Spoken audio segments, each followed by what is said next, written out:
everyone. Welcome to another live stream. I'm your host, Robert Ballin. Today we have a returning guest, my friend Jabra.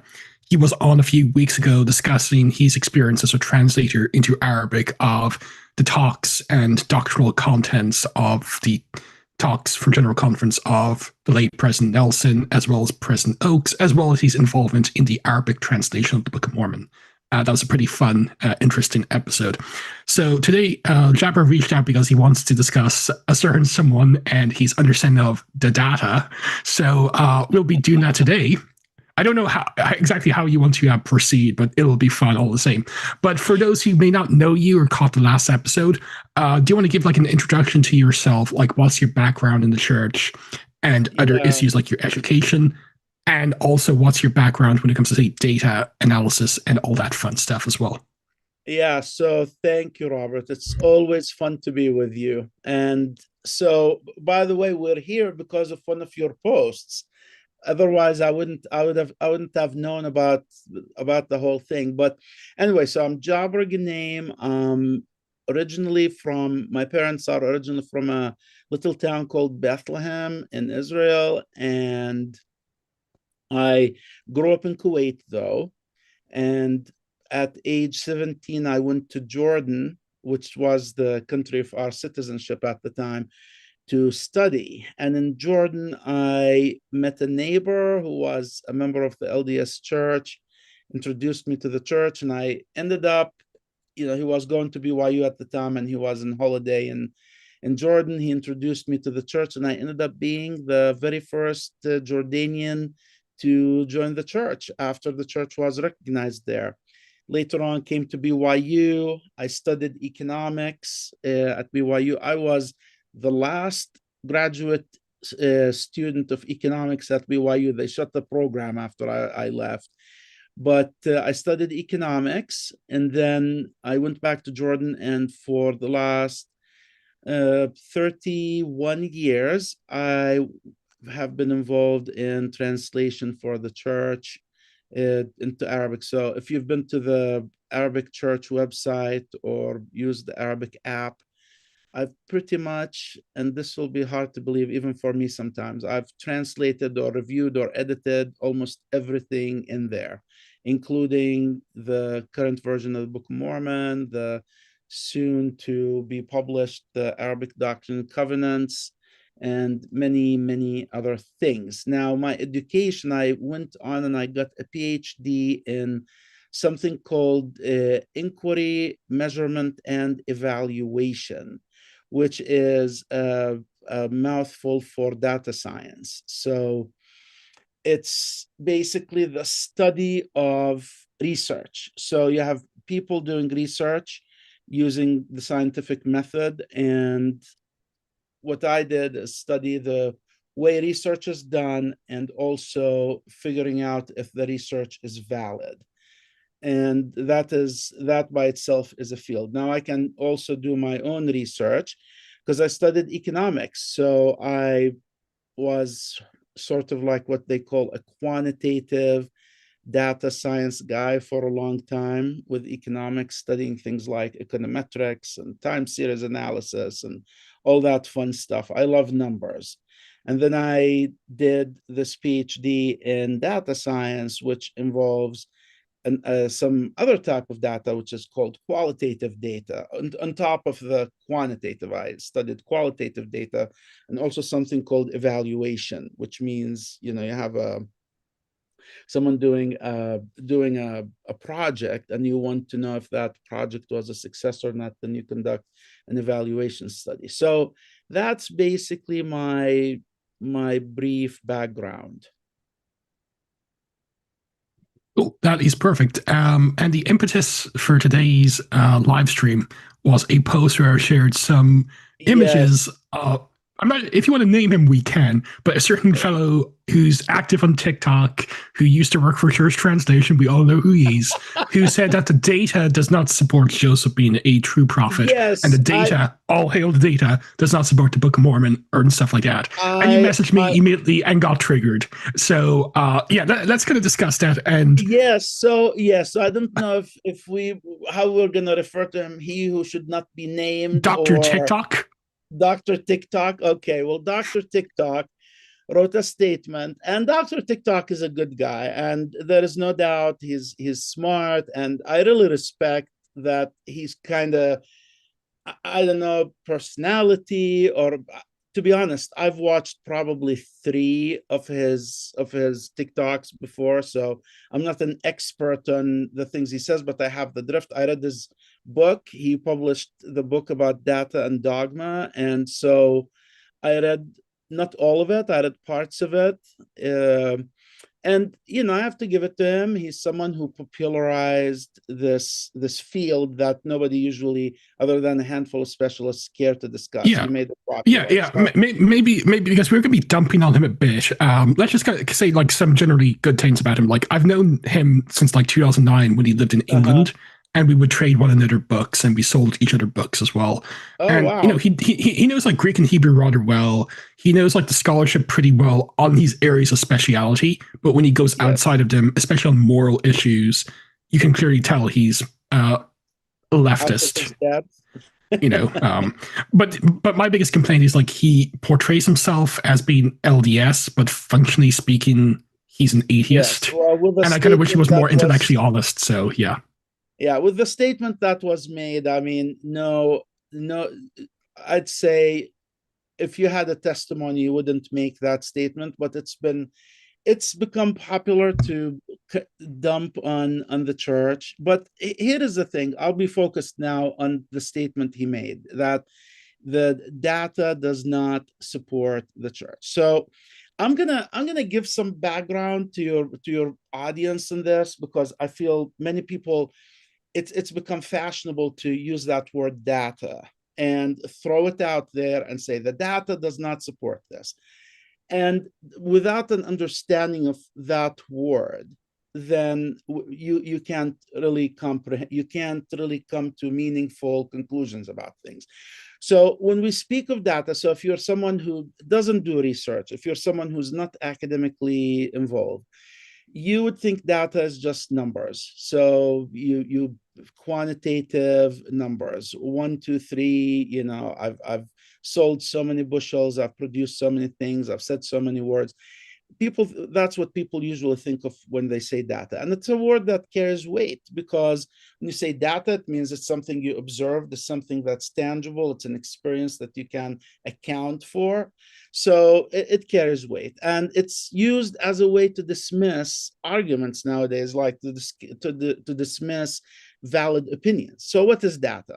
Data can be that, data can be numbers, but even the conversations we're having now, those are data too, in a context. If someone is studying, for example, in the future, will studying a podcast, Mormon podcasting culture in the mid 21st century, they will pull in a few podcasts like this, and then every word that we say will become data, and they will work with it either quantitatively or qualitatively. And someone would say, oh, how are we going to do quantitative work with this conversation? Well, you put the transcript of this conversation in the computer, and the computer counts the number of words. So they will count how many times we said Dr. TikTok in this conversation. They will count how many times we said the word data in this conversation, and they will reach certain conclusions based on word frequency and correlations between words and stuff like that. Or they would study it qualitatively. They will take this transcript and they will do something called narrative analysis. Or they will study sentences. They will go and they will say, hey, let me pull the biography of Robert Boylan, because I'm sure several will be written about you by that point. They'll pull in some biographies about me and will say, okay, here is their historical background. And they will reach certain conclusions. And to do that, they will need something called a theoretical framework. So they will, a theoretical framework basically is a theory about why certain things happen. And it usually comes in with causal assumptions.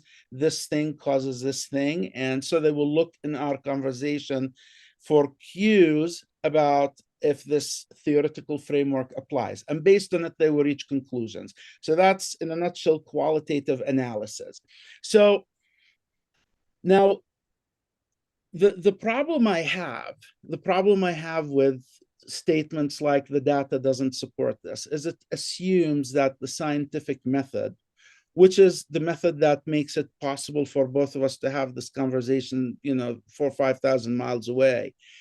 The scientific method is an amazing thing. It's probably one of the greatest product ever of the enlightenment of the human mind, but it is severely limited. And I didn't realize that until I went in to do my PhD.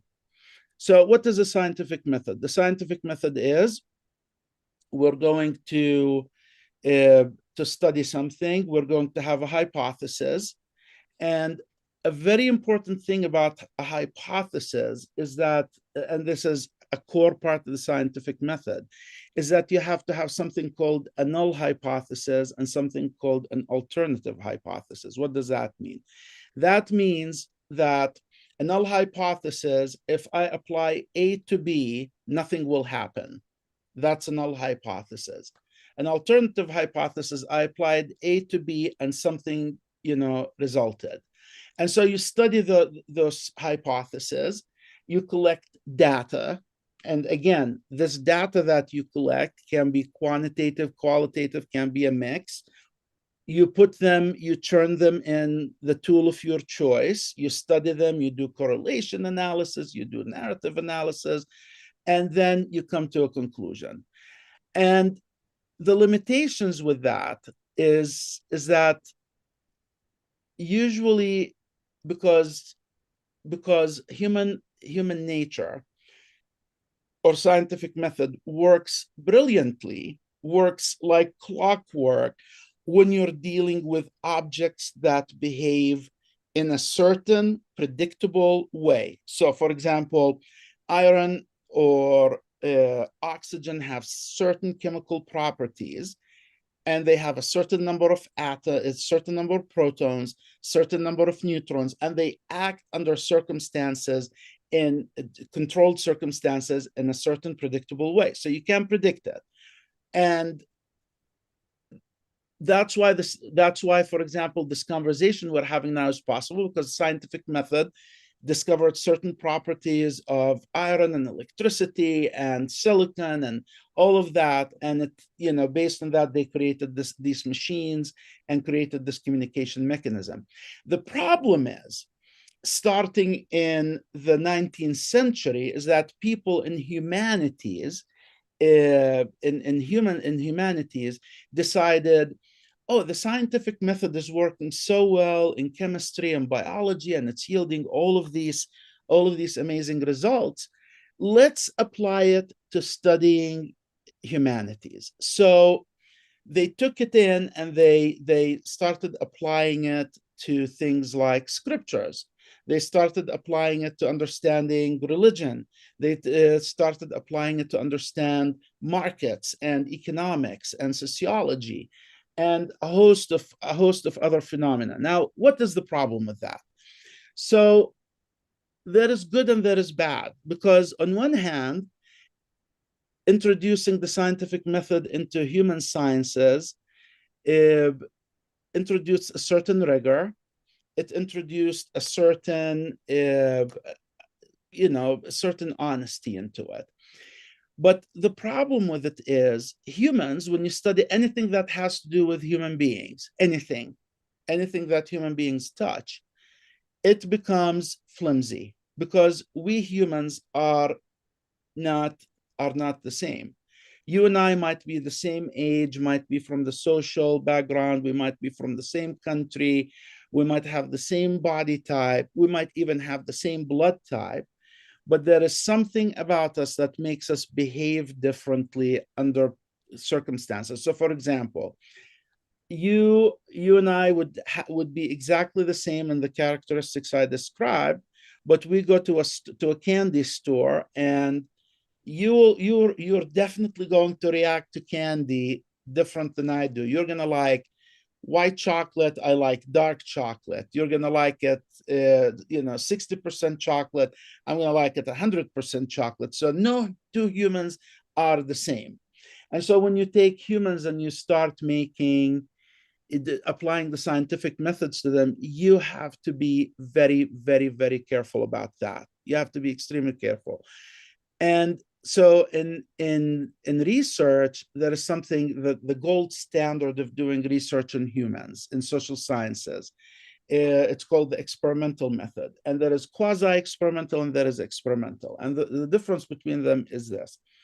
In experimental techniques, the gold standard is something called controlled randomized trials. So to be able to choose humans who are the same, you do randomized trials, you create samples at random, you have a control group, you have a test group. The control group, is someone who's the same as you, and this is basically in very simple terms, who's the same as you in demographics, body type, whatever it is that they are testing.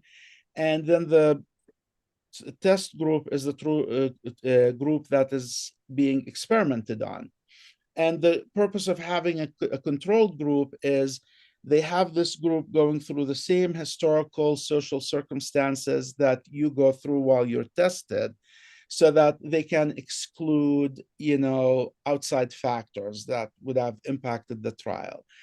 And those controlled randomized trials, when they're done, they cost hundreds of thousands, if not millions of dollars, because they want to make sure that there is cause and effect.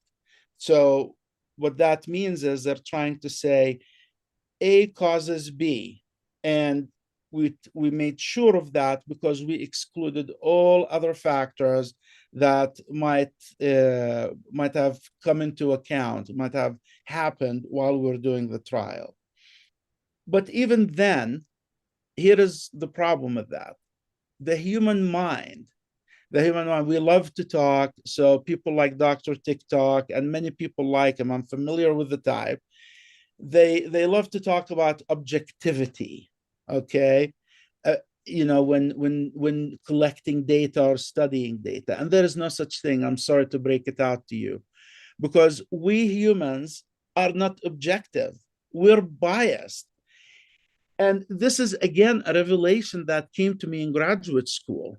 And I don't know if Dr. TikTok knows this or not, but the problem with the problem that we have as humans is scientific method people, data people, always assume humans are rational, that we act in certain ways across history and across time.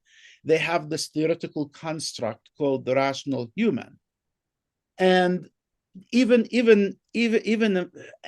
and I'm afraid to say that they take that very seriously. And when I went to graduate school, I was introduced to the works of Ghneim and Tversky. I don't know if you've read the book Thinking Fast and Slow. Oh no, that's a great book. Steve Harper recommended it a while back. It's excellent. Yeah, it's an excellent book. But that's the whole field of cognitive bias in cognitive science. And I want your audience to go on Google and just write the following three words: infographic cognitive bias. And what Ghneim and Tversky discovered is that humans are plagued by cognitive biases.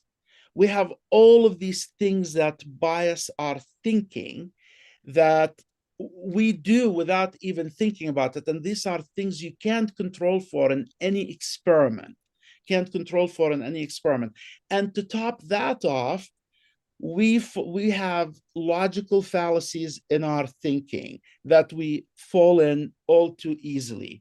So that led to the creation of this field called irrationality. Why humans make irrational decisions, because social scientists are like, we need to figure out, people do these stupid things that don't conform to our theoretical models. We collected the data, and the data we collected doesn't support the theory. What's going on? And that was the contribution of Ghneim and Tversky. Is we are plagued by cognitive biases.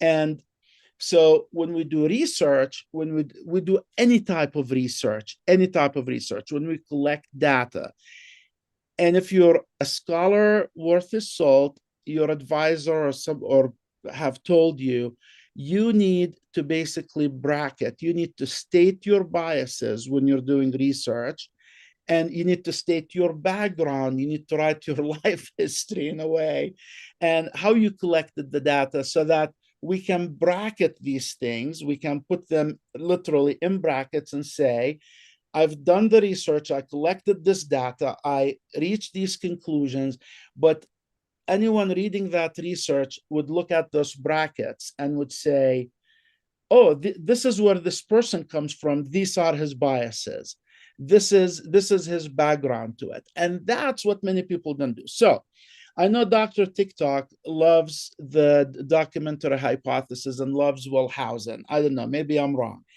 but he loves this No, Hegelian. no. He does hold to the documentary hypothesis. To be fair, so do I. But Mhm. he has his own unusual take on it, I shall say. Yeah. It's the Hegelian take. I don't know if how familiar you are with the Wellhausen's history. And Oh, like, very. Bit off topic, but the documentary hypothesis was the very first thing I had to study in my Hebrew Bible 101, like 20 plus years ago. So for exactly. myself, I actually read Proto Gamaliel to the history of ancient Israel, and I read a lot about Wellhausen, and that we have to speak in code here, but he did not like a certain group of people who wear funny hats. Let's just put it that way. Exactly. So his Shout out whole to Alan idea. Hansen and these people. Exactly. And I've seen Dr. TikTok's latest paper, and Wellhausen was all over it, right? It's this idea that the monotheism started in as a stupid little silly, these little silly people, and things evolved, and then they became God, believers in God. And as you said, he didn't like the people with the funny little hats, and it impacted everything. But most people nowadays, when they discuss the documentary hypothesis, they don't look at Wellhausen's brackets. Where does Wellhausen come from? Because that, when you read the documentary hypothesis, it impacts you, the whole your vision, your view of it. It impacts how you study it, and it impacts how you look at the conclusions it draws. Now, and this is something I pointed out when Dr. TikTok's book came out, because he called it Data Over Dogma, and I didn't need to look beyond the title to know what exactly it's going to be about. But let's look at data in that context. So Wellhausen looks at this Hebrew text, and he says, yeah, there is the Jehovahist, the Jehovah aspect of the scriptures, there is the Deuteronomical, there is the priestly aspect, and it's based on the way they used the name of God in certain contexts, or the way they presented the name of God in certain contexts. But the problem And I have, sometimes the repetition of a theme or a story as well, or a repetition of like a in the theme or a Abraham and Joseph story. narratives. Yeah.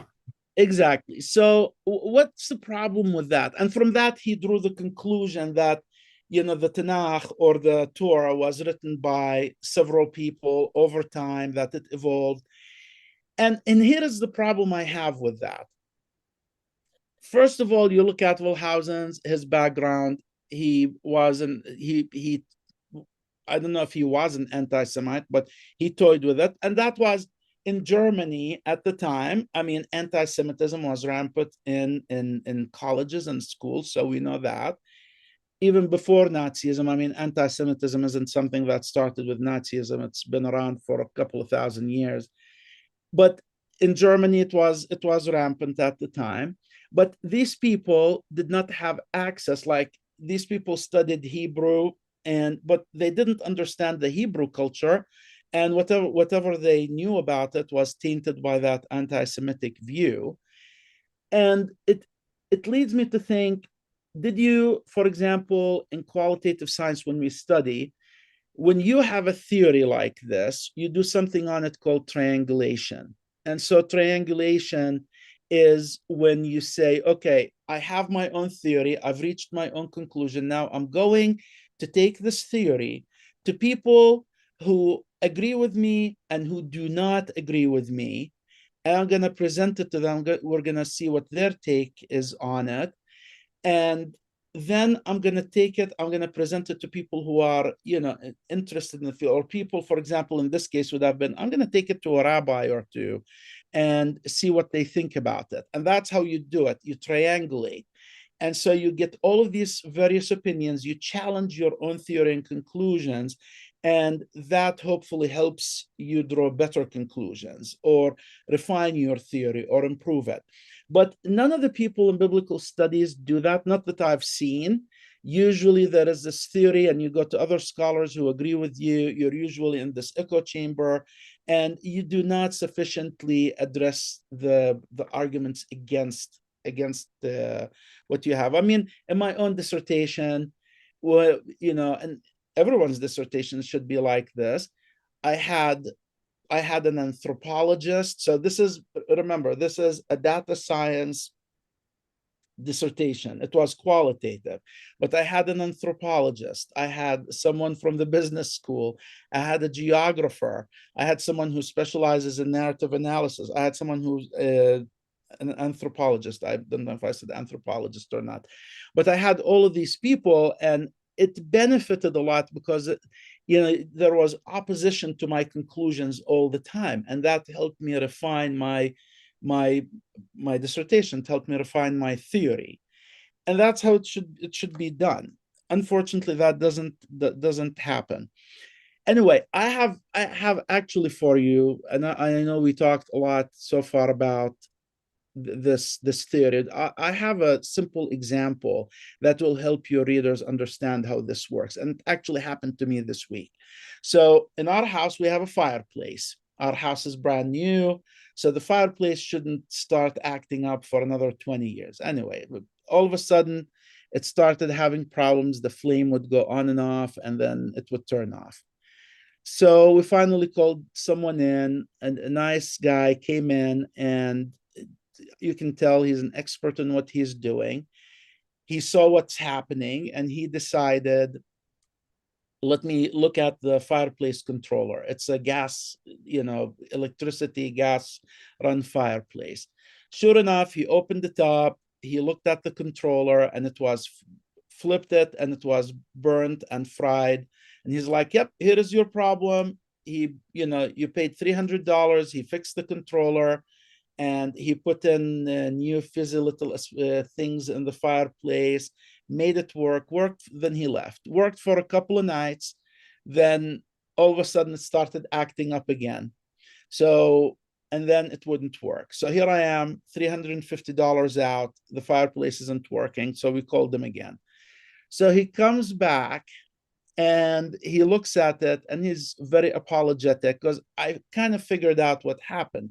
This is a guy who's seen this case happen so many times, and he goes in, he suspected it's the controller, he goes right to it, and he flips it, and he sees that it's burnt. So he knew when he came the first time, he had this theory based on observations and data he's collected over hundreds, maybe thousands of hours of fixing fireplaces, and he came and he applied it. Now his theory failed.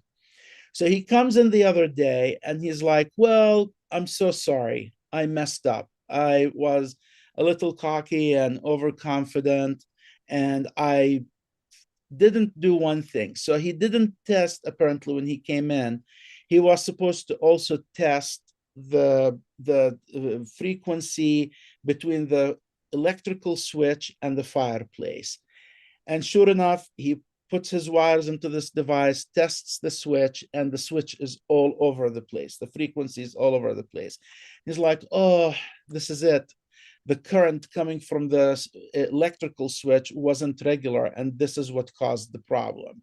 This is what caused the controller to fail in the first place, and this is what caused the problem. So he changed the switch, and now it's working perfectly. So that is scientific method at its best. This is a guy, and this shows the pitfalls of it when you get overconfident with data, because he comes in and he had this theory, and at first looks his theory was correct, but because it was not triangulated, he didn't collect all the data that was involved in the workings of a fireplace. So if this was a research problem, I would have tested the controller, but I would have also tested the current from the switch. And most people don't do that because we have our biases, because we, people like Dr. TikTok and many, many like him, he's not alone in this. People, look at this information and they say, oh, that's enough. It confirms what I know. I'm not going to test any further, and I'm going to settle on a conclusion, and that's it. And this is the problem I have. I actually I actually wrote something. Let me see. So for example, just a couple of days ago, I was listening to this Israeli archaeologist. So if you remember, just 20 years ago, I mean, you want to remember because I know you're a younger person than I am. But 20 years ago, when I was in Jordan, or 30 years ago, oh heck, 30 years ago when I was in Jordan, we used to get all of these archaeologists coming in, and they would go to all of these places in Jordan. And I remember having a conversation with someone who actually came to our branch in Amman, and he was like, oh, Midianites, yeah, the Midianites were just small tribal people. They were not advanced. And we're here to just study some of these ruins. But we had this discussion about, I'm like, no, in the Bible, you thought Midian was the civilization, it was flourishing. And he's like, well, we don't have, no, all evidence, all the data shows us that it wasn't that. Anyway, so this the other day I'm listening to this podcast with an Israeli archaeologist, and he's the one who, at the same time that archaeologist was in Jordan, he apparently came to Jordan after Israel and Jordan had peace, and just by a fluke he went to this location and they discovered tens of thousands of tons of bronze remains in layer in Jordan. And from that, they concluded, look, Midianites were not like small potatoes. Midianites were a large civilization that was capable of producing bronze at industrial scale during the Bronze Age. They exported it to all of these other places in the Mediterranean, and it blew out the whole Midianite theory, the whole Midianite theory.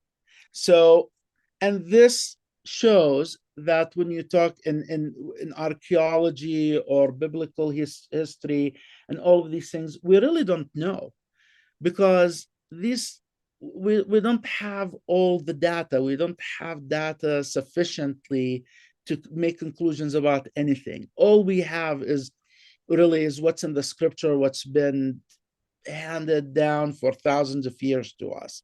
And that's the record we have. Now, from that to talking about that statement, there is not enough data to support that the church is true. And actually, this argument throws at me on social media in all kinds of ways. There is all kinds of versions to it. What does that even mean?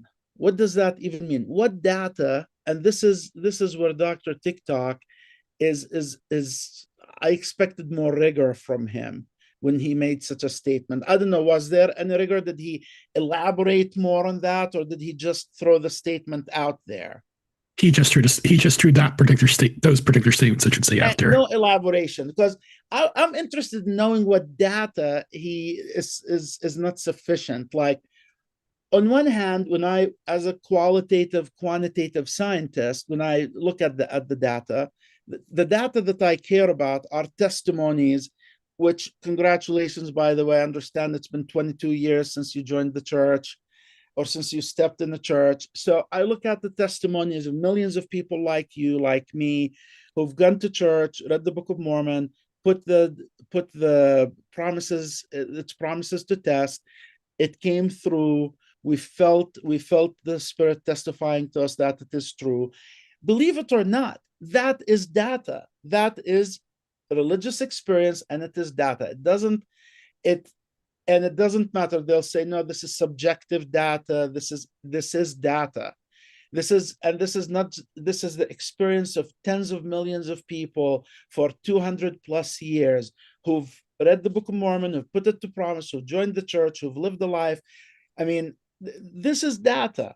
Now, I don't know, and I can't argue against his thing effectively because I don't know what data he was referring to, because then we can say, okay, let's look at this so-called data and let's discuss it. But they will say, for example, I mean, what would you be interested in as data when it comes to the church? Now, some people would say the DNA evidence, for example, doesn't prove the Book of Mormon, which is a total BS argument to me. Because when we talk about DNA data, for example, well, we don't have the DNA for Lehigh and Company so that we can actually compare it against the DNA that we have now. And we have the Book of Mormon itself tells you that these people had this war of extermination against each other for hundreds of years. So even those bloodlines, and then you take the Spanish Inquisition, the Spanish conquest of the Americas, and all of that. The whole DNA data is messed up. We can't rely on it. We don't have Lehigh and Company's DNA. We don't have, so we can't establish their relationship to the people. And so the DNA argument, I don't know, never stood out to me, never really was convincing or a consideration for me. How about archaeological evidence for the Book of Mormon? Well, this is a continent, whatever the Lamanite Nephite civilization happened, this is a vast continent with all kinds of climates, with people dying, with buildings being destroyed, with natural disasters. I mean, earthquakes burying evidence miles into the earth. There is no way for us to be able to say we need some archaeological evidence. That's not gonna stand out. Now we can. And just on that, and I know that Dr. TikTok knows this, there's actually a lot from the old world that even he would acknowledge, like Nahum, Bountiful, Mulek. And also when it comes to the new world, there's a lot of good convergences, not just parallels, but convergences. Jerry Grover's work on geology and the volcanic eruption in Terney, if you're familiar with that, and its Mesoamerican context comes to mind in other works as well. So, there's a lot going on. There is a lot going on, but to me, like, for example, it's fascinating, and I don't know if we talked about this the last time or not, but to me, there is a lot of linguistic evidence in the Book of Mormon itself that tells you there are things Joseph Smith could not have known. I mean, just a small example. The word Abish, the Lamanite convert who was living in secret in Lamanite territory. And, you look at it from a Hebrew perspective, Ab-ish, daughter of man, it's a Hebrew word. It's actually a very, very interesting Hebrew word, but to create a name like that in the Book of Mormon would require a lot of knowledge of naming and, in naming traditions in the Near East or in the Middle East at the time. But here's what will blow your mind, hopefully. So when I was translating the Book of Mormon, for some totally unrelated reason, I was looking into an Arabic dictionary. And I was actually stunned when I saw it. There is a word in Arabic that I didn't know. It's Abish. And I'm like, oh my gosh, that is the name. And that word, Abish, in Arabic, in Old Arabic, and I don't know the etymology of it, I don't know where it came from, I looked and then I gave up. But that word means someone who goes and calls and gathers people. Okay? Now, when we're introduced into the character of Abish and the Abish in the Book of Mormon, what does she do? She sees the king and she sees Ammon and everyone kneeling. And so she's scared. So she leaves and goes and gathers people and brings them there to witness what's happening. And that is the meaning of her name in Arabic. Now, people would say, but that was a Hebrew culture. And I'm like, well, no, because the Lamanites, if you remember, were married into Ishmaelites. And the Ishmaelites, as Nibley and others have theorized or have, posed, is that they were nomadics who lived in the desert, who are influenced by the Ishmaelite, culture. And so they were more kind of Arabs than they were Jews in a way, because, there is no Jew called Ishmael. I mean, any self-respecting Jew would rather be caught dead than be call his kids Ishmael, right? And so there is those roots of that culture in Arabic. And to be honest, I mean, I need to dig more into that, and it's one of my projects. But there are so many things in the Book of Mormon that come from that place, come from that culture, that someone like Joseph Smith would never have been able to uncover. And then you look at things like the Book of Abraham, for example. And again, data, there's probably, I would say, data does not support it. You look at these hieroglyphics and they do not translate in the Book of Mormon into the Book of Abraham or the Book of Moses. But here is the thing. And I don't know if you've read Nibley's work on the Book of Enoch, and you did. Okay. So, I mean, these works were produced in the 1840s, long before the Dead Sea Scrolls, long before the Nag Hammadi libraries, long before the Ethiopian and Yugoslav or Enoch were discovered, long before. And then you look at those discoveries that happened almost 100 years later, and you compare them to the themes in the Book of Mormon. Now that is data, because the thematic matching of these books is incredible. I remember sitting in class with Nibley, and he would go through this, and I'd be like, wow, how would Joseph produce a book like this, predating any of these discoveries? Things that belong in the Nag Hammadi books, things that belong in the Ethiopian Book of Enoch. How would Joseph produce that so well? What was his source? And for a while, people said, "Oh, it's the Book of Jasher and all of that." And I went and read the Book of Jasher, and I'm like, "No, sorry, there's nothing in here that relates to it." So you look at all of these things, and this to me is data. This to me is data, and to me, it's more reliable data than any archaeological discovery or any DNA evidence you can throw at the Book of Mormon or at the church. I mean, and again, I really want Dr. TikTok, hopefully he listens to your podcast. I want him to elaborate more on what he means when he says the data doesn't support the LDS, the whole LDS foundation, LDS Church Foundation. It would be a fascinating discussion, because I really want to know what data he's talking about, right? I mean, aren't you interested to know? Yeah, I think I have some idea, like say, using the Tell King me James, and what if I would had to be. put my maybe like say Please. 19th century themes being discussed in the text, also King James purported King James translation errors in the Isaiah and Matthean texts, like David Wright's work, and maybe other issues as well. But if I had to guess, I say it would be that. Although to be fair, he once said, like, although the data supports 19th century origin, there's no one single theory that covers all the bases. So like the nationalistic explanation still has like some way to go to explain all the data. So let's talk about that a little bit, because here is my theory always when someone says, "Oh yeah, there is scenes of evangelical gatherings in the Book of Mormon." They use the word adios in the Book of Mormon. Where is that coming from, right? Okay, so Dr. TikTok worked in translation and scripture translation, so I'd expect he would understand this or appreciate it. But here's the thing with translation. To be fair, he does know like a couple languages. He's actually very good when it comes to linguistics. I know he does. But knowing them and translating is totally different experiences, right? So as a translator, so let's go back to my experience translating the Book of Mormon. Okay.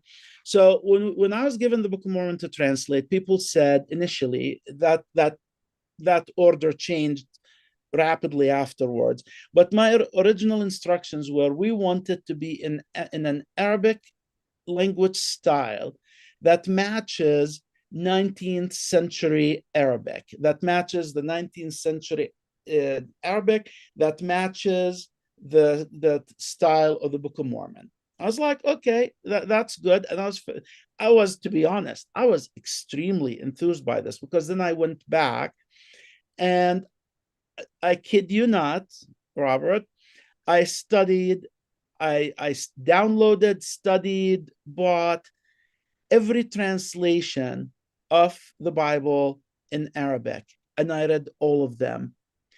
I studied them. I made notes on styles. I figured out the terminology aspect of it. It took me months and months and months and months to do that.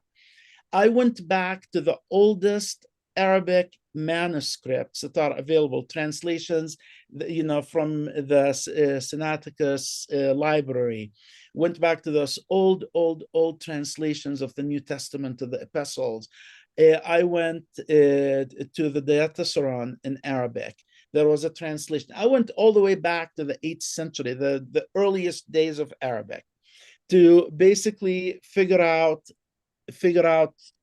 the language and the terminology and how it evolved. And then I did a study in, like, I mean, I'm widely read in 19th century Arabic literature, just because it's a fascinating era to me. So I went and read many of those translations of Dante in Arabic from 1840.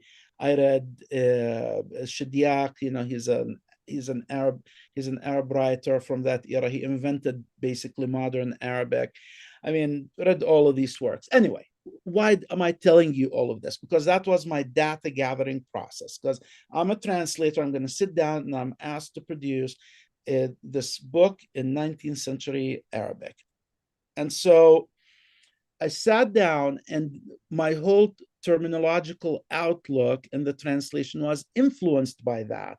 So when I sat down to translate, I was in my frame of mind.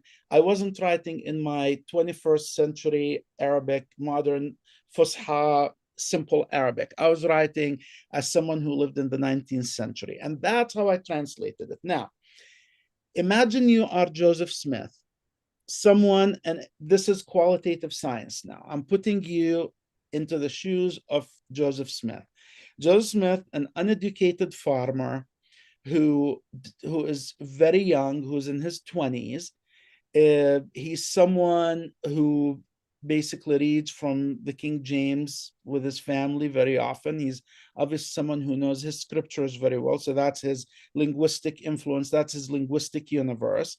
He goes to these revivals and he listens to all of these preachers, using language, using biblical language in a certain way. So he's getting his linguistic training, his theological outlook from that. And you're asking this person to sit down and translate into English. Now, the Lord isn't all of a sudden the Lord works with what he's got. He's not going to, perform some sort of magic and have you produce something that contradicts your experience. He's not going to expect you to sit down and be someone who knows the culture that produced modified Egyptian. He's someone who's, he's going to say, here is this. I'm going to give you a tool, and you put that tool in a hat or whatever, and you're going to look at it. And we don't know how that process went on. Like, he probably saw words or something and on the Urim and Thummim, but from what I understand, he would see these words and then he had to articulate them to this person. And at that moment, as a translator, so when I'm sitting down and translating, my Urim and Thummim are called Al-Ma'ani Dictionary. It's an Arabic dictionary I have open on my computer. And if I have doubts about a certain word, I go to it, but it influences the way I'm going to write. And so when I'm translating, I'm using my experiences in in listening to the King James, my father reading the King James, or I'm reading the King James, I'm going to this revival, I'm listening to language being used in a certain way, and that will influence how I interpret the words. That is how translation works. You're working from frames of references and knowledge areas that you're familiar with. You're not going to, I don't know, all of a sudden become an expert on Nephite culture and produce it in the language, whatever that looks like. You're going to use the tools that you have. And that's why when Martin Luther, in his letter on translation, which I don't like Luther a whole lot, but I like his letter on translation, his goal was, he's like, we need to translate this Bible in the vernacular, in the language that people, the fishermen and the people in the market understand, because otherwise they're not going to identify with it. And to be honest, that is a challenge. Like if you ask me to sit down and produce a translation of the Book of Mormon that a fisherman in Egypt or Libya would understand, that is a massive challenge. But that's what Joseph was doing. He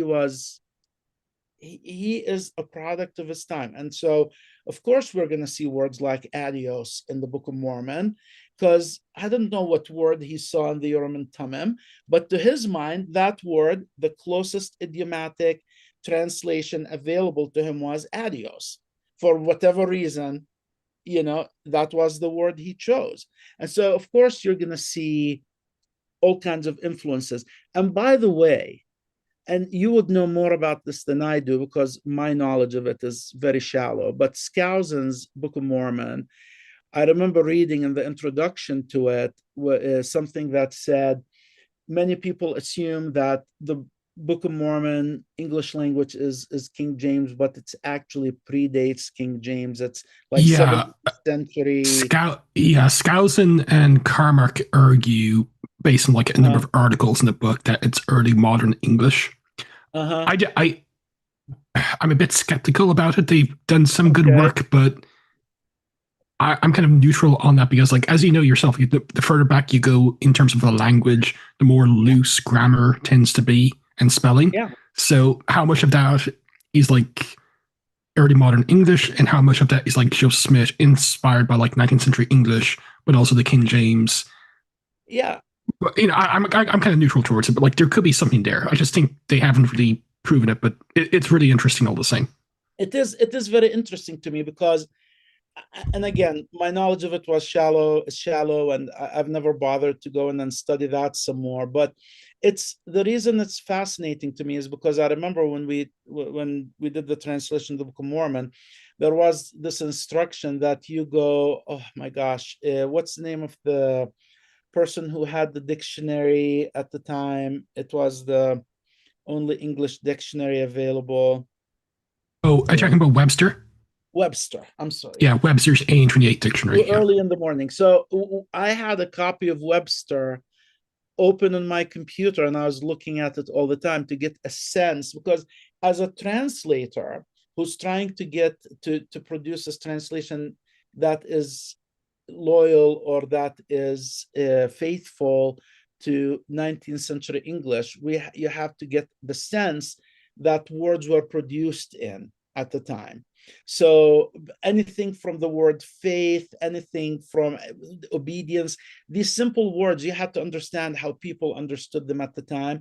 And the Webster Dictionary, and I even had to read the Webster English Bible, which, by the way, is an excellent translation of the Bible, uh, to basically get the sense for how words were used at the time. So this is how translation works. So when someone throws at you, oh, we have all of this language from the 19th century in the Book of Mormon, of course you're gonna have it. I mean, what else are you gonna have? You the person doing the translation is kind of a slave to the culture and the language used at his times, no matter, and the Lord will work with that. So that would be my response to this part of the argument. But I mean, we go back to the concept of data. Again, I would love Dr. TikTok to make a TikTok about data and how he looks at data, because that would make this conversation, would give depth, to this conversation. Unfortunately, it doesn't have such a thing. So yeah, I mean, I told this the other day to a person.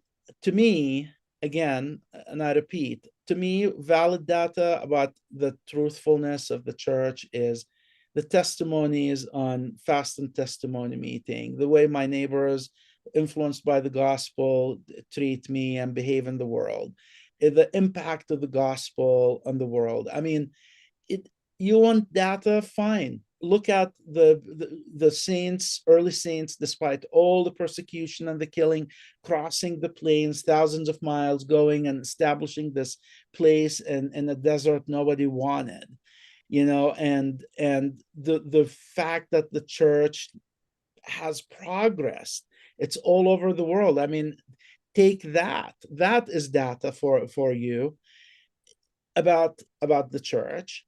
You look at how the teachings influence the people, and we're not perfect people. And maybe what, 50% of our 18 million members are active. So what? Still, there are millions of people who testify that the church is true. And to me, that is data that you cannot discount, this human experience. And again, I mean, isn't that C.S. Lewis's famous argument for the existence of God? Like, well, God exists because hundreds of billions of people across the ages of the earth believed in him, and the belief persists even to this day. That's, to me, a proof that God exists. So, and I remember reading that statement. I'm not quoting it verbatim, but that's the essence of the argument. I remember, wow, that is good data science right there. This is a good observation. So yeah, I got, when I saw that statement on your post, I was like, no, he didn't say that. That is crazy. Anyway, so yeah. Well, I've put in a couple of things here that I wanted to just share with you. So yeah, so anyway, it's I don't know, Robert. How are we? What do you say? Well, so far it's been good, and there's been some good interaction on the chat. Although it's very Yeah, what early, are it's people still saying? half. Is there pushback? Not a lot of pushback, except someone said it's possible that Dr. TikTok, when he made the comments about the data and the Book of Mormon, Joseph Smith, it was from a purely naturalistic perspective. Oh, But as you know, like if you had a testimony of the church, you would nuance it and so forth.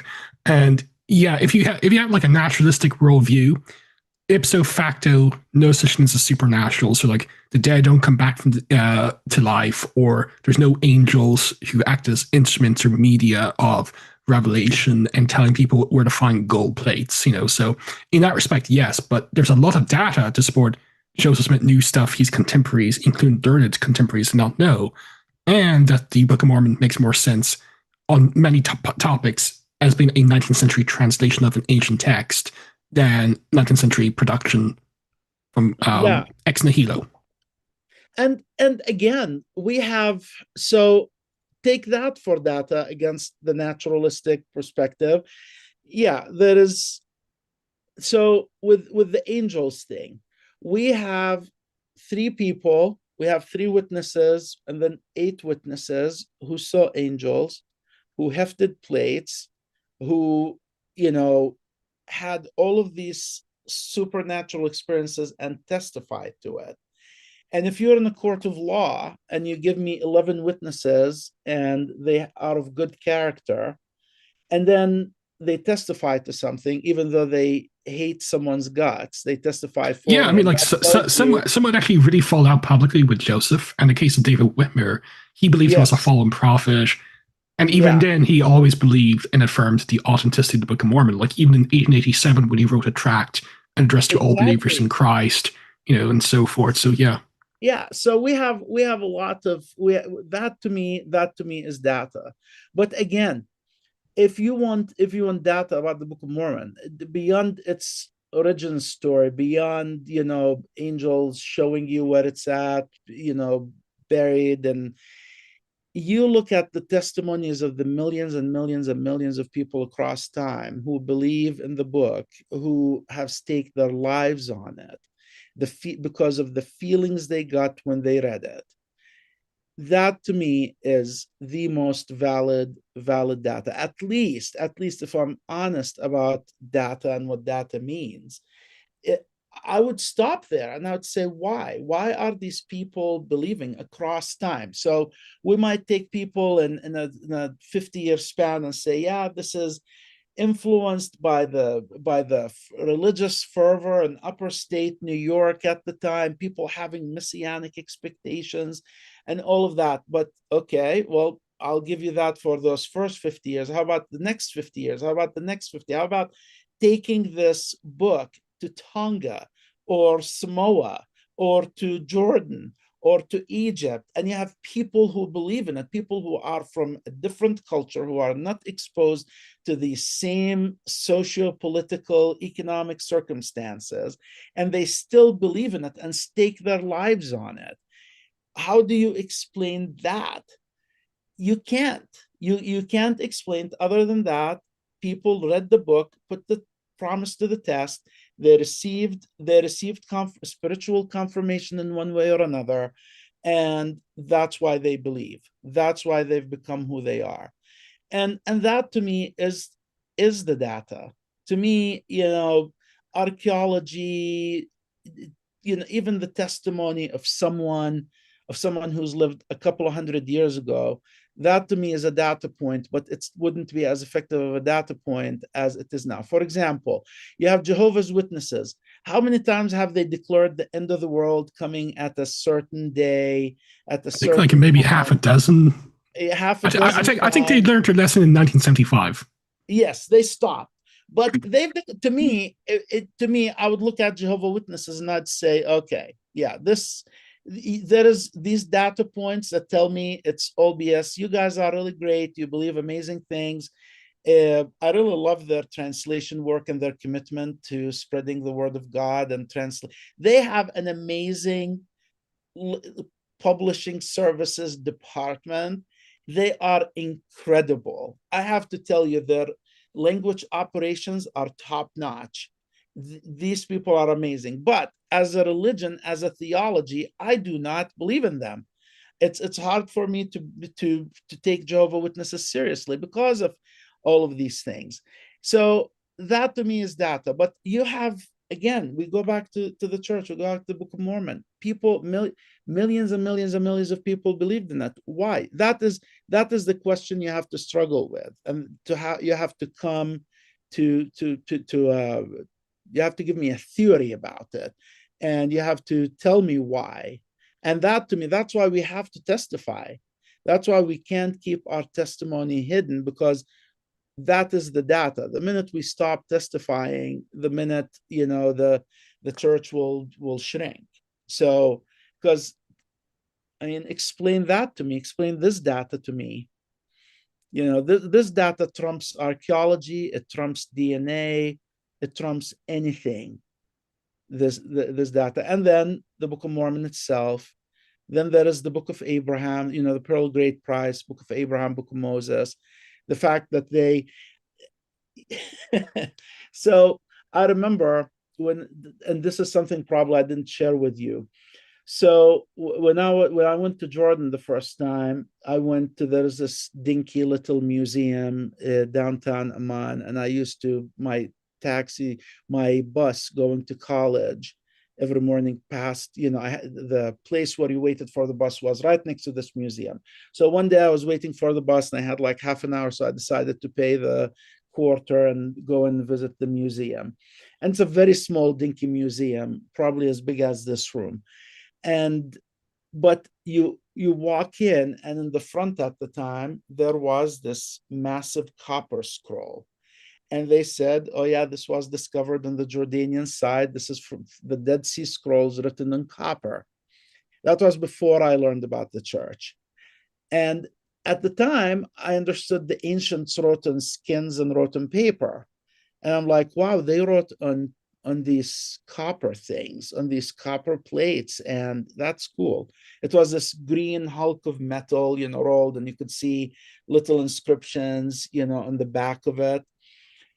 And at the time, I didn't know how to read Hebrew. Anyway, so when I was told about the Book of Mormon, and the guy who taught me was telling me about gold plates, and he said, people make fun of the fact that gold Jews wrote on plates of gold or metal. And he was telling me that apologetically, like as if it's a crazy theory. And I was like, Rami, no, this is not crazy. I mean, have you been to the museum downtown? I'll take you there. Go look at it. People did that. By the way, well, it's fresh in my mind, so I won't forget. Shout out to Neil Rapley, whose most recent essay in the Fair Conference book. He's gone through in, dare I say, autistic detail all the examples of like not just writing on metal plates, which has been done a lot, but the dimensions, the weight, the size of the characters, and like large caches of documents as well, more or less consistent with the Book of Mormon as well. So just I'd shout that That out. is But yeah, amazing.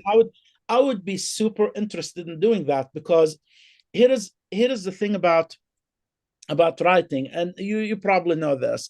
Your audience probably don't know, but and this relates to the whole data topic, because this is faithfulness in data transmission. Writing scriptures in Hebrew to this day, to this very moment, is an exact art. There are rabbis called sophers, and they go to school for decades, literally, to write to write Torah scrolls. So, Torah scrolls to this day, if you go to a synagogue, it has to be written on a kosher animal skin. So mostly it's cowhide that's slaughtered in a kosher way. And then you go through this list of requirements of writing the Torah. So the distance between letters on a Torah scroll have to be a certain way. The nikud, the voweling of the letters, has to be placed in a certain spot.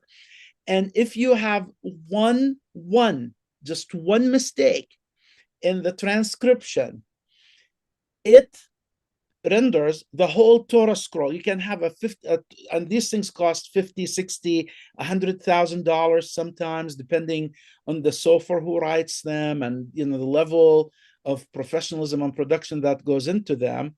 And people have to do collections in synagogues to buy new Torah scrolls. It's not an easy thing. But if there is one letter that can't be fixed, where you've mistaken the distance between your aleph and your he or whatever, or the name of God is written wrong, it renders the whole Torah scroll unkosher, and you have to bury it like you bury a person. But I remember reading this many years ago, reading this book, Torah for Dummies, and it talks about the 30 or 40 requirements for Torah scrolls. And it blew my mind. And it gave a whole, when Nephi talks about, when Nephi apologizes, and there is no way Joseph knew these things. I get so excited and animated when I talk about this. This is details that Joseph, an farm boy in upper state New York, wouldn't know. But when Nephi starts the book by actually apologizing for any mistakes, and he says, these are mistakes made by man. These are, people think, oh, he's gonna write doctrine that is wrong, or he's gonna write this awful thing that's gonna be debunked. Of course, we don't have any such thing in the Book of Mormon, but what Nephi is talking about is this. He understands that he's not a sofer. He understands that writing sacred script has exact requirements, and he's worried that he's going to break any of these requirements because he's inscribing on these metal plates, and it's a heavy task. I mean, if you're writing on skin, it's hard. how about inscribing on metal, because you can't fix it? If the distance between your aleph and hey or whatever is wrong, then he's basically telling you, please do not think that these plates are not kosher. Please do not look at them, because they have, I'm not a sofer, I'm not someone who's been trained like that, and I'll make these mistakes. This is the kind of stuff he's talking about. And it's one of those little amazing details when you understand Jewish culture, like Torah producing Jewish culture. You come to appreciate some of these things in the Book of Mormon, because when I first read about the Sophers and how they produce Torahs, immediately I thought of Mormon, Nephi's, and even Mormons' apologies about the transcription process, the writing process. It's fascinating stuff. So anyway, but it's faithfulness in transmission. That's, to me, the Bible. The Bible is the Bible. It's because the people who produced it, like, had all of these standards. I mean, I know this blind rabbi. We're collaborating on putting the Sa'diya Gawan Torah in Arabic into English. And this rabbi is blind. He's been blind for 30 years. He's produced the Sa'diya Gawan from Judeo-Arabic into modern Arabic, and then he did it in Hebrew, and now we're working on the English. But this guy has studied Torah since he was 8, or since he was a little kid. And even though he's blind, he knows what every single word is in the Torah. He is amazing. He can tell you by verse, by line, by page sometimes where certain words and phrases are. And he memorizes all of it. He's memorized the whole prayer book. The Jews take these things seriously, and that's why I have absolute, again, going back to the documentary hypothesis, I trust the Jewish culture that produced the Bible. I trust what they say about the Bible more than I would trust someone like Wellhausen, because as data scientists, they are very faithful. They are very exact in how they treat the Torah. They don't take it lightly. And you were mentioning like scribal culture and stuff like that. I know like Neil Rappley, Brant Garner, and especially in recent months or years, Noel Reynolds has done a lot of work, especially through Interpreter, on that and how Oh, really? Nephi as a scribe fits, like say, the Egyptian Israeli pre-exilic cultural milieu and all that fun stuff. So that's really interesting. Yeah, that's good. I wish we've had more dialogue with, especially people at the Interpreter Foundation. I don't know. I mean, I'm familiar with them, but I don't know if they actually have ever tried to go to Israel, for example, or even here in the US, go to a sofer shop where people order Torah scrolls for their synagogues and just observe the process. It is fascinating. It is exact. It's down to, they still write with quill and ink that they make. And the quill has to be from a kosher bird. It has to meet certain requirements in size and dimension. Every part of that process, I mean, you might not, some people would scoff at this, but every part of the process that they use to produce a Torah is the scientific method. It's faithfulness in data collection, data producing. They are amazing like that. It's an awe-inspiring process to watch them work and producing a Torah scroll. And that's, I mean, at least for members of the church, it would put into perspective what Nephi talks about or what Mormon talks about when they talk about the difficulty of producing the plates and writing on them, and why they had to write so few words, why we have the small plates, why we have the large plates. I mean, that's just that aspect of the Book of Mormon alone fascinates me, because it's mentioned. And, for example, people always wonder, there was this movie the church produced a decade or two ago about Moroni wandering in the wilderness. He's alone, he's the last of the people, and he's carrying the plates. And and there is significance in that. Oh my gosh, there is significance in that. I mean, for example, that kings of Israel have to pay someone to produce a Torah, and then they have to write their own Torah that they keep with them or commission one. So they have to produce two. Every Jew is commissioned, like they don't do this, they have a different method to it nowadays, but every Jew, it's a mitzvah to have your own Torah scroll. So what they do nowadays, they've come around to a clever method where you donate for a letter in the Torah in the synagogue, and that's you participating in this mitzvah. But back to Moroni, he's the last king of the Nephites. He's wandering around and he's carrying his own Torah scrolls with him. He's carrying the plates with him, and he's wandering. And because he's the king, he's wandering around carrying it. And when he's hiding it, I know he's hiding it because the Lord commanded him to, but he's burying it. And to this day, Jews, when a Torah scroll becomes unkosher or it becomes old, or you have to bury it. You have to bury it. That's why we have the Geniza records to start with.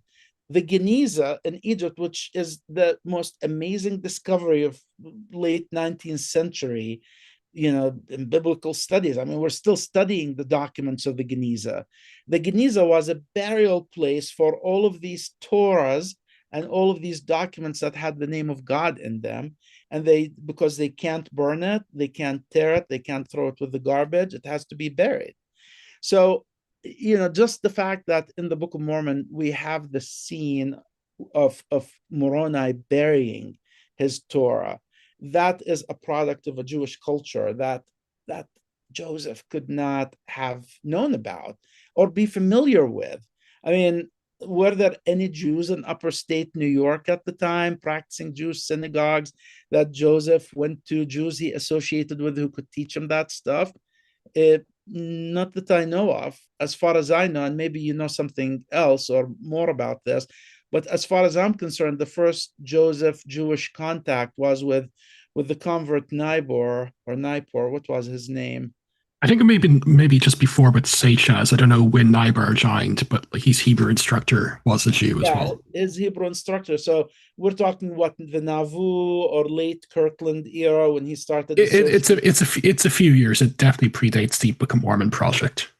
Yeah. So yeah, it's really interesting to me, all of these things. And to me, again, this is data. This is data. Just these scenes from the Book of Mormon, just the fact that these things are mentioned. This is the kind of data I look at when and I hate to say data, but yeah, it is data. Because I don't want to give credence. I'm a huge opponent of wielding the data sword, to validate my opinion and dismiss others, And again, Dr. TikTok's title actually is what provoked me a few months ago, data versus dogma.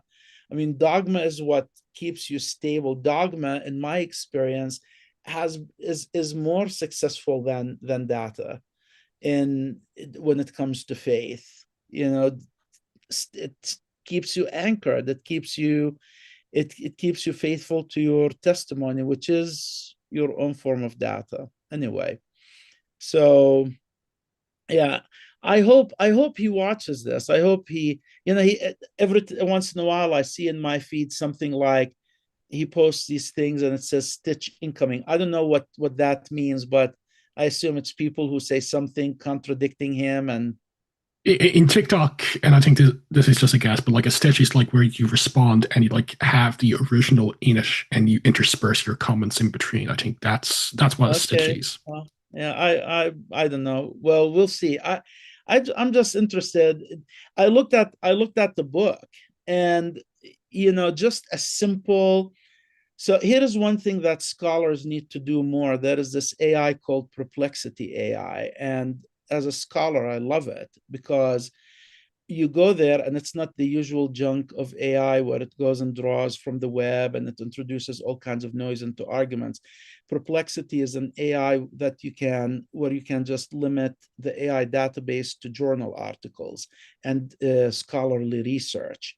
And so you put any argument in there and you can do, I mean, in PhD academic work, the literature review is a pain in the neck. Most professors, most researchers actually get their first year PhD to do their literature review for them because it's such a pain, nobody wants to do it.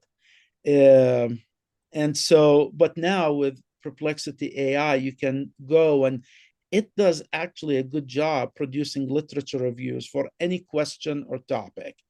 So I did this experiment with a chapter in his book about what was it about? Because it's a topic I didn't know much about and I wanted to see what the literature was. And I believe it was about there is nothing in the Bible about homosexuality or something like this. And it's a Oh, Bible. jeez. Yeah. Yeah, Anyway, he's obsessed with that. By the way, everyone should look at Robert Gagnon. He has refuted Dr. TikTok left, right, and center. It's why Dr. TikTok won't debate a scholar on that particular issue. oh, that's good. I'm gonna have to see that. But I went into Perplexity and I put the whole chapter from his book in it, and I asked it for a literature search, but I asked it for sort of a balanced literature search where it gives you arguments for and against, and so you kind of see it both ways. And it was shocking. Well, not shocking, but it was kind of surprising. It's shocking because you think a scholar would consider. Again, we go back to the concept of triangulation, and with triangulation you have to, as a scholar, when you write something, you have to give equal space and time to discussing your opponent's arguments. You have to, because it's first honest, and second, it strengthens your own arguments if you can refute the opponents, but you have to triangulate. So what came out of Perplexity is that the balance of the literature by biblical scholars against Dr. TikTok's argument was overwhelming. And then I went and read the chapter in detail, and he does not address or refute. He's uh, so, as you said, obsessed with his own opinion that this is basically what takes the largest part of the chapter. Maybe it's his editor at, who was the publisher, Penguin, or I forgot. I have it Uh, somewhere, but I'll check. But yeah, yeah, it was actually a pretty reputable publisher. It wasn't some completely random place. But like even the yeah, idea, like say, it doesn't really come out in that chapter, but he's mentioned it before. Like the idea, like say, sexual orientation is a modern idea. While not understood in the same way, like first century Jews and Christians understood some type of sexual orientation. Like there's a lesbian Jewish scholar, Bernadette Bruton, who's written about lesbianism. This video is going to get demonetized just for even in context stuff like this, but lesbianism in the first and second century of Judaism, and also uh-huh. Tertullian and his understanding of Romans 1, because he latched on to like the women thing. It's like, no, they understood orientation to some extent. It wasn't like a novelty in the modern period. Yeah, exactly. And as far as I understand, as far as, and I've put it all, I've actually put Perplexities. I took the time that weekend and I put it all in like a paper format, just literature review format. And it debunked it. I mean, there is no doubt they understood, orientation. They understood that they condemned homosexuality as we understand it. I mean, it's linguistically, and I think Dr. TikTok's argument was linguistic, and that's what kind of drew me to it. And that's been debunked. So anyway, it's it's his work lacks triangulation, at least the work that I'm familiar with, and I wish he does more of it. I wish all of us do more of it. Like, there is this theory that kind of is appealing. So I don't know. I'm sure you've read the Talmud, right? So Uh, yeah, well, dabbled in it a I've read a little lot of the bit. Babylonian Talmud, and I just recently acquired the Jerusalem Talmud Okay, on but did Logos you as well. apply So it like in the DAF format, like the one page, like they segmented in what's called DAFs or pages, and you have basically front and back, and they study one a day. So if you notice in the Talmud, they have the Mishnah, the text in the middle, and then they have all of these things around it in squares, and then the font gets smaller and smaller.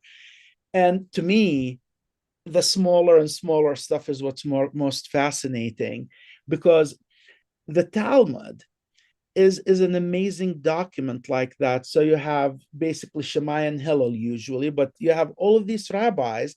You have, and as a legal person, if you're a legal person, this would drive you crazy, because they have an argument and they have the counter argument against it. So here is this mitzvah. Here is how you apply it. Like, when should we pray? We pray when we can distinguish the light in the horizon, and a rooster can see it, or something like this. And someone else comes and says, no, you basically pray when the rooster, wakes you up, and that's when you pray. And both these things are given equal weight in the treatment, the idea and its opposition. And they leave it for you, the reader, to look at both opinions and balance them and say, okay, here is my socio-economic, socio-political circumstance, and I'm going to make decision A or decision B based on my situation today, because this opinion is valid, it's written in the Talmud, and this opinion is valid, it's written in the Talmud. And to me, this is a model for scholarly writing. When you're writing as a scholar, and I know this is very, very, very, very hard to do, because we're humans, we're plagued by our cognitive biases and commitment to our fallacies sometimes, and because we're proud.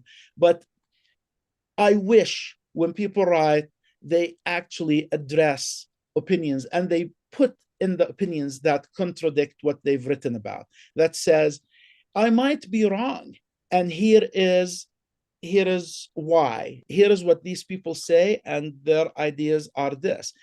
Actually, if you do a PhD dissertation nowadays, they ask you to do a version of that. They say, you give your conclusions, but then you write about your limitations. You say, here are all the limitations of my study. And you have to talk about all the things that might prove you wrong. You talk against your own pride. I might be wrong. Here is why. And here is how you do sort of a critique of your own work.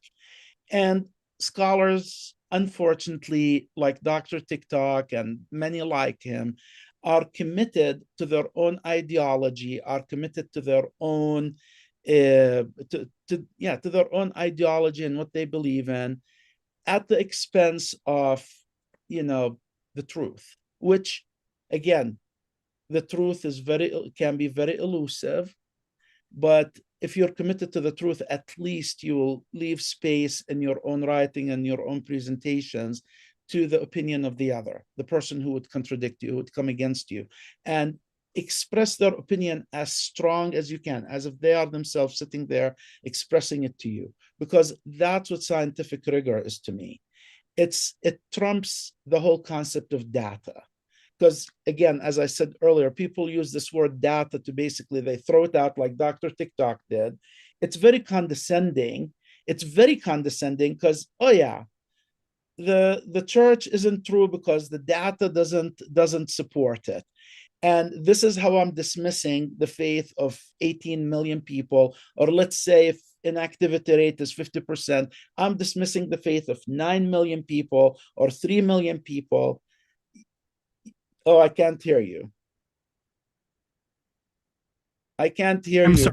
I'm sorry. Oh, And it's not just that, but you also claim to be a member of that particular group as well.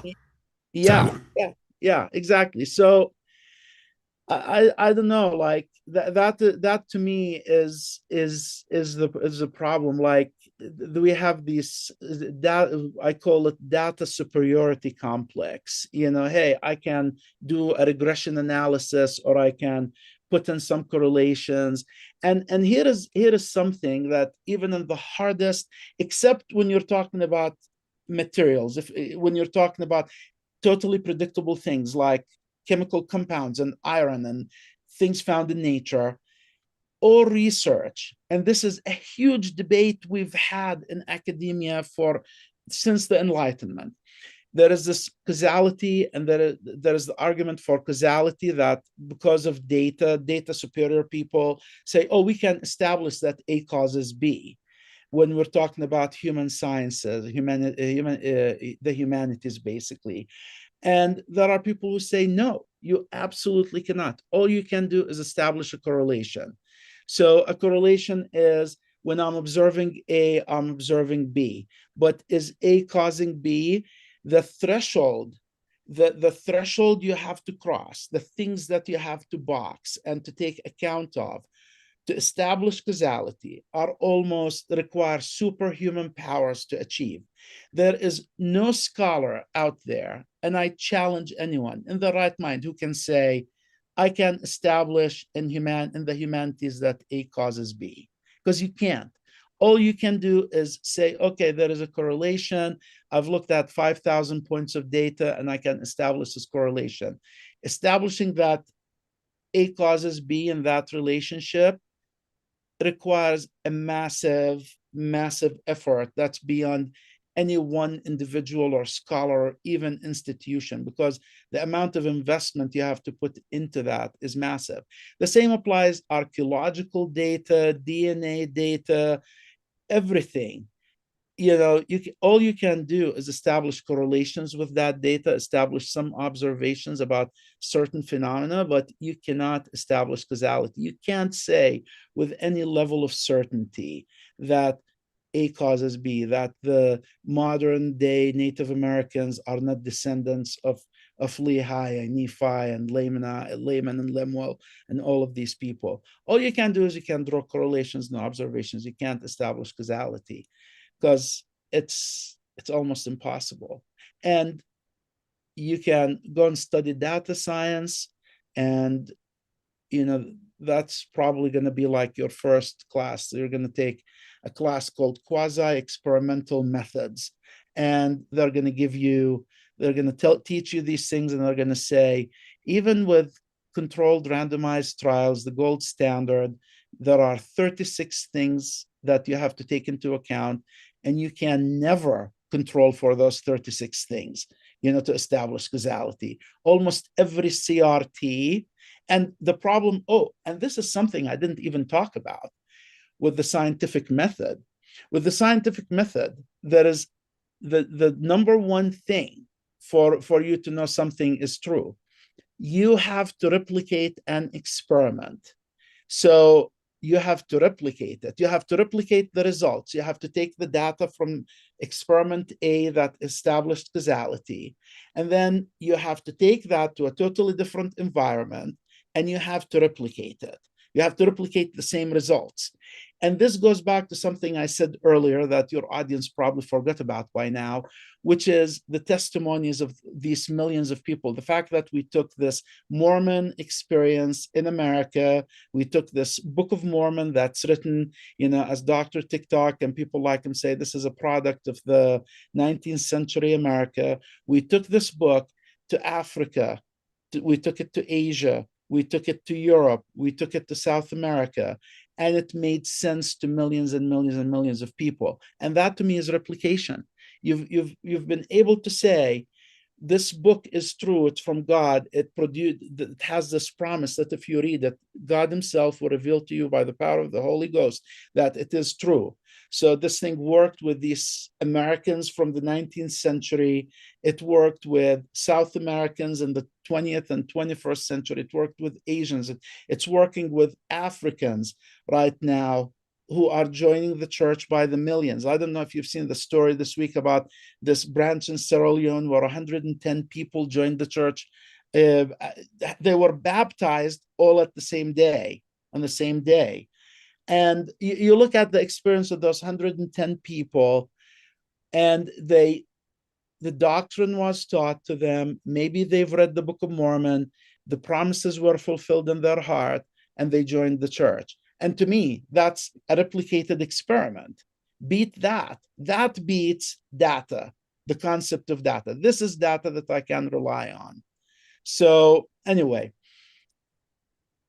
replication. And every time someone joins the church because they've read the Book of Mormon or heard the testimony of the missionaries, the Mormon experiment is being replicated and established as true. Cool. Well, so that's good. Let me just see if there's any comments. Yeah, sure. And then it's still pretty early for those who are tuning in. It's It's 9:15 okay. a.m. in Utah. Yeah, So that's fine. so It's a shout out to good those who are actually participating on the chat. Do appreciate you guys being up early for you. It's 4:15 my time here in God's country. that But no, early birds. yeah, but no, that's been really good. I really do appreciate the fact that my post triggered you enough to come on today. That was good. I saw it and I fell off my chair, and I'm like, I posted about it, about Dr. TikTok's book when it came out, because even before I read it, the whole title of it was a trigger, like data versus dogma. And I'm like, oh my gosh, I know that's where he's going with it. And when the book came out, I bought a Kindle version of it, and I went through, I didn't read all of it because I have to watch my blood pressure, and, things, I get triggered real easy. But, you know, again, the one or two chapters I've read, it's good work, but it's just ideological, and it's not, I wouldn't say it's rigorous enough. Like, ironically, you're extolling data in the title, and then you have this book where and I know that he's trying, and his publisher are trying to cater to a popular audience who doesn't want to be bothered with research rigor and all of that. So many of the statements, at least if my memory is recall is good, most of the statements are made as statements of fact without even room for doubt, or, this is, here are the limitations of these theories or these ideas. That it's not addressed. It's at least not sufficiently, from what I remember. And that's a problem, and that's a problem with the whole TikTok platform. On one hand, I'm so grateful that, because I think Dr. TikTok is a pioneer. Like, how do you get someone interested in biblical studies, and in the using 5-minute TikTok posts? Yeah, It's that's quite an accomplishment.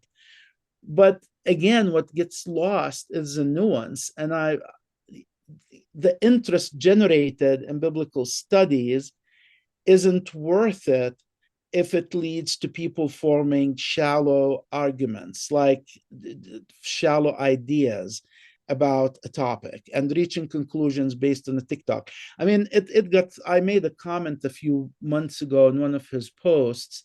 Again, he shows up randomly in my feed, and sometimes it's because I've been reading about something. And I wrote a comment, just as a linguist, just someone who speaks Arabic and Hebrew, and, I know biblical Hebrew. I made a comment, and I usually don't like brag about my credentials when I'm posting on social media. So I put my comment in, and someone literally came back to me and they said, who are you to comment on someone who spent years of his life and studying these things in academic detail and all of that stuff? And that's the danger to me of this, because, you present as someone, okay, I have a PhD in biblical studies, I know Hebrew, I know all of that. And what that does is it kind of shuts the door to your audience. Your audience trusts you implicitly, and that kind of trust is scary, because it gives you a huge responsibility. And that's why they call them influencers, because you're influencing the minds of these people. So to argue against you becomes kind of heresy, or who are you, and it leads to you being dismissed. And, I wanted to say, wow, I have 3 decades of translation and language experience and studying the scriptures, blah blah blah. But I usually don't go that route. Okay, let's talk about the merits of my arguments rather than the qualifications. Let's talk in a way about the data that I'm giving you, and let's discuss it. And that's, to me, is the danger of these, shallow discussions on TikTok. uh, it's just not rigorous and produces wrong conclusions. And in many ways, it draws the kind, it leads to confirmation bias because, if I like what Dr. TikTok says, and I'm going to follow him, and, I'm not going to be interested in anything else outside of what I'm comfortable believing. I don't know. I mean, I really appreciate, for example, that you do these long form podcasts where you can go into an argument in detail and rigor, because not many people do that nowadays. People are actually say no, anything more than 5 minutes and you lose the audience. And I'm like, well, if I can lose them after 5 minutes, then maybe they are. I don't want to cater to people, like, to people's, I don't know how to say this nicely, man. It's hard. There is a certain dumbing down of the audience in social media, right? We're no longer engaged Yeah. in detailed, nuanced discussions about anything. We want to Yeah, and a be lot of open. people have what I call TikTok brain because, as you mentioned, Uh-huh. like anything longer than even not even 5 minutes, like say 2 or 3 minutes, no Yeah, one's going to like pay attention afterwards. exactly. It's all Yeah, sound no one bites. no one's interested in that. So your audience, whoever is going to end up listening to this to the end, I really appreciate that, because you just, no one's is difficult, and it's it's uh, it's really hard to talk about a topic like data. I mean, again, goes back to that dismissal. The data doesn't support that the LDS Church is true. That, to me, it tells me Dr. TikTok is just dumbing down his audience. He's not involving them in nuance or any serious discussion. And that is the problem I have with the social media platforms that we have. No one has disappeared. Nobody wants to talk about anything in any nuance or detail, or pay attention to opposing ideas or any of that. Because if to reach the truth, we have to go through this process, and it's hard. It's hard, but people want their opinion delivered to them on a dish. Here is the opinion by this person who has a PhD, as if that means anything. And it only means that you spent 5 or 6 or 7 years working on this one niche topic, hopefully learning research rigor. And that's all a PhD means. That's all it means. Hopefully, in the process, you've trained your mind. I mean, to me, a PhD was about training my mind to think in a more rigorous way, and understanding nuance, and understanding truth, understanding how you arrive at truth. It's not about expertise necessarily in a certain subject. I mean, nobody will read either mine or Dr. TikTok's PhD dissertations. You know, I guess it's mine has been out for a few years, and so far only 300 or 400 people read it, and that's considered a huge thing. That's considered a big thing, but nobody will care. But if you're a PhD who's encouraging good thinking and nuance and all of that stuff, then I would take you more seriously. So anyway, goes back to that one line: the data doesn't support. It was a very dismissive, condescending line. I hated it. Yeah. Yeah, Especially as someone who's been studying the Book of Mormon for like 24 years now, there's a lot yeah, of data that supports it. So, yeah. Oh yeah, there is, and it's all dismissed. I mean, Unibly used to.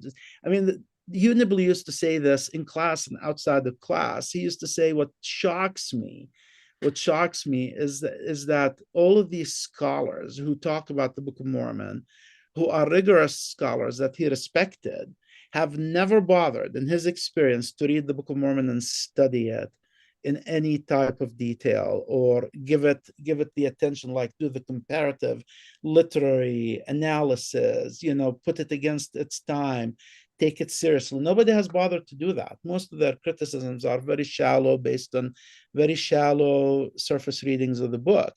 And I was surprised when I heard Nibley say that. But since then, it's been confirmed. Like this, it's been 30 years, and he's right.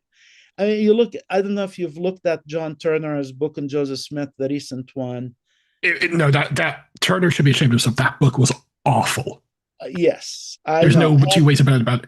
I want to use a bit of an expletive, to describe it, but it was I bad. know. Even I people read, who like him said it was crap. yeah, I read his Brigham Young biography three It was times. okay. It was okay. But his Joseph Smith one, especially the parts about the Book of Mormon, I'm Absolute like, dreadful. oh yeah. I'm like, really? That tells me, I forgot what he wrote. I actually took a screenshot of a few pages, but I read that, and that's when I stopped reading the book. I'm I like, don't blame you. it's obvious to me now that I cannot take this biography seriously because this is a very shallow, surface, unworthy treatment of the Book of Mormon. If you're writing a biography of Joseph Smith, whether you believe in the Book of Mormon or not, you have to study the book on its own terms and give a better presentation than the one Yeah. that you have here. It's junk, it's garbage. Yeah, and, And and that's this when is not I, new. Have you ever heard of Thomas Day, the Catholic sociologist? He wrote a book called The Mormons in the 1950s. no, I didn't actually. That's new to Well, me. he basically said, and it's been repeated by like Terrell Givens, that the Book of Mormon is the type of book most people don't bother to read to have an opinion on it, and Yes, that really suits Turner's biography. It's that bad. it is. It is. It is. It is. As I said, I felt betrayed because I was excited to read it because I kind of was like, yeah, the Brigham Young one, I learned a lot of new things from it. Nothing that's earth shattering, but there were some good insights there about because I love Brigham Young. To me, Joseph, I love him, but Brigham Young to me is my idol as a president of the church. I just love Brigham and warts and all. I don't care. I love Brigham Young. But when I got that biography about Joseph Smith, I was so disappointed. Once I got to those Book of Mormon parts, and I'm like, no, no, no. That tells me that your treatment is, and a friend of mine who read it to confirm that to me. He read through the whole book and he said, yeah, it was garbage. Don't waste your time on it. Maybe at some point in time I'll go beyond the one or two chapters I've read, but it was just No, angering. it's honestly not worth your time. There's better biographies. Oh I'm sure you've good. read Oh yeah. Bushman, of Oh course, but yeah. yeah. Oh, I mean Bushman's biography I really liked. I think Bushman was even-handed. He kind of warts and all Joseph Smith, and you come out reading Bushman saying, okay, well, what's the conclusion? Joseph Smith was a human, and you know, but he was a prophet, Yeah. and what he said was true, but he was human. I mean, the whole chapter with Emma and polygamy, and again, if I lived during Joseph's times, I would have supported polygamy reluctantly, but I would have supported it. But it's the way he dealt with it when it comes to Emma and the way he treated her. I I found that just I'm like, nope, you messed up big time here with this wonderful woman who's extremely loyal to you, and you did not, you were your treatment of her was not inspired. The way he broke it out to her, the way he dealt with the whole thing, and you can understand him, but again, he's human. The way he dealt with the whole destroying the press in Nauvoo, I mean, again, there probably could have been better ways, but he let his anger control him. And all of that is in Bushman. And you can, as a faithful Latter day Saints, look at these things and understand them without them being like these faith shattering experiences. But it's just the condescending tone of Turner and many people who write about the church and the Book of Mormon and Joseph Smith. It's that condescending attitude is what I cannot take. Like they don't even engage the arguments for Joseph or for the Book of Mormon sufficiently or in depth. And again, it goes back, okay, where is the triangulation here? Where is that Talmudic approach to things of, I'm going to say my piece about this, but then I'm going to have the other opinion about it. And you reader, you smart reader who spent $30 or $40 buying my book, I want you to make your mind about it. I'm not feeding you your opinions. So it's missing that, and that's what's so disturbing about much of the literature about the church nowadays, including Dr. TikTok's, unfortunately, because he's someone who's steeped and familiar with all of our arguments. He should have no trouble, pointing them out. But I think he's committed to an ideological path that, is blinding him.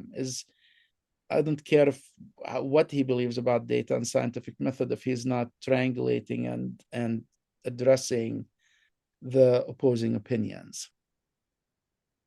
Well, it's been an absolute joy to have you on for almost No, 2 hours thank you. now. I It's been fun. know.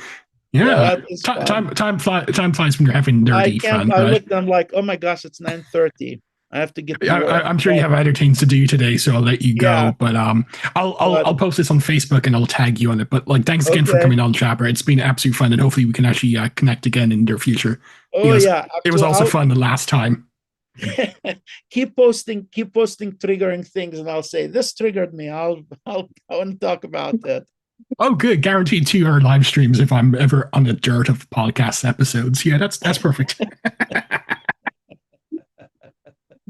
But yeah, No, thanks again for coming on. Really appreciate it. So, you're welcome. My wife wants to come to Ireland at some point next year. It's our 25th well, anniversary.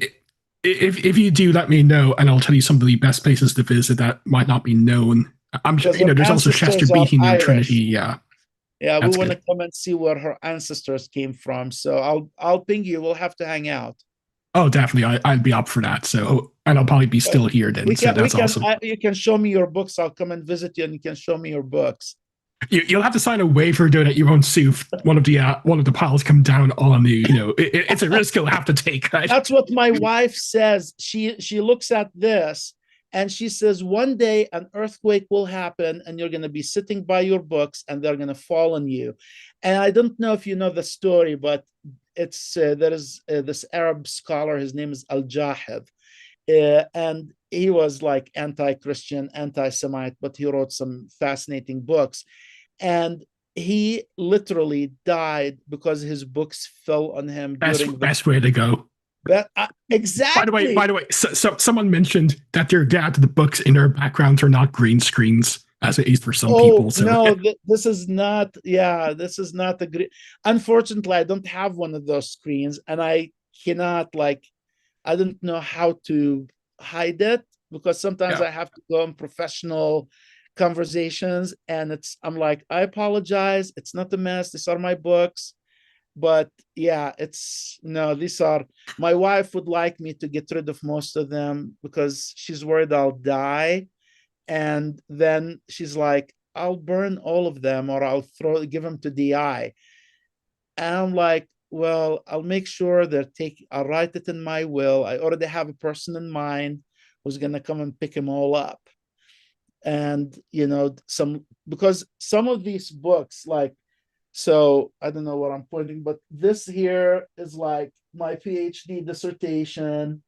Behind me here is these two here are my translation work, and these are my language and some of my church books, because I have another library outside that is as big as this one. Actually, it's bigger than this one, but it's in our living room. And again, stresses my wife out. So when you get married, you have to like tell your wife about all of your books, because that tends the ladies don't like. I can't exactly hide that from them. So I know you have to say, I love books. I have a gazillion books, and we're gonna just have to have a storage arrangement in our there house. are kids. I named them. But no, that's perfect. But thanks.